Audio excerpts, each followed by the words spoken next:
patient falls from a third-floor window at Waterview Heights in Rochester. Police continue to investigate after that patient died following the fall at the troubled nursing home. It comes just days after the announced forced closure of Waterview Heights. News 10 NBC's Deanna G. has been leading our investigation into the nursing home for more than 3 years. And Deanna, I know you've been working your sources. What have you learned? I have learned a great deal today, not only about the resident who died, but also the Department of Health's response. I was told that DOH was supposed to have a crisis team on site today.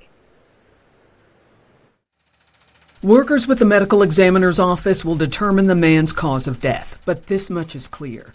He suffered traumatic injuries after falling or jumping from the third floor of Waterview's South Building.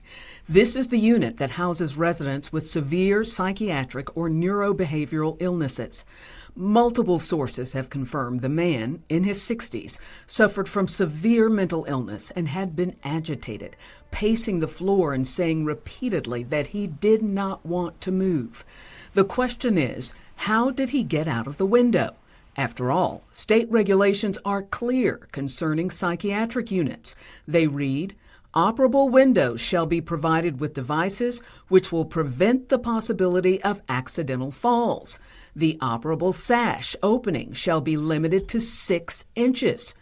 And inspection records show as recently as 2025, Waterview was cited for building deficiencies that had the potential for actual harm. Inspectors found that the beds were less than 3 feet from windows, which could give a resident access to the window. Asked if windows opened only 6 inches, a worker pointed to the condition and age of the building, which was constructed in the 1930s, saying they could not be certain all of the windows met regulatory requirements.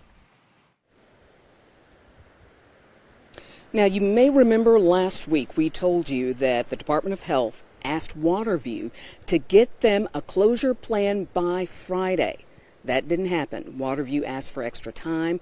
They wanted to get the closure plan to them by 5 p.m. today, as in right now. So, of course, I reached out to the Department of Health about that closure plan and do they indeed have a crisis team on site? So far, the department has not answered back. Back to you. All right. We'll keep following this. Thank you, Dee. And you can look for this story on WHEC.com for links to all of our previous reporting on Waterview Heights and a breakdown of why lawmakers called for it to be permanently closed.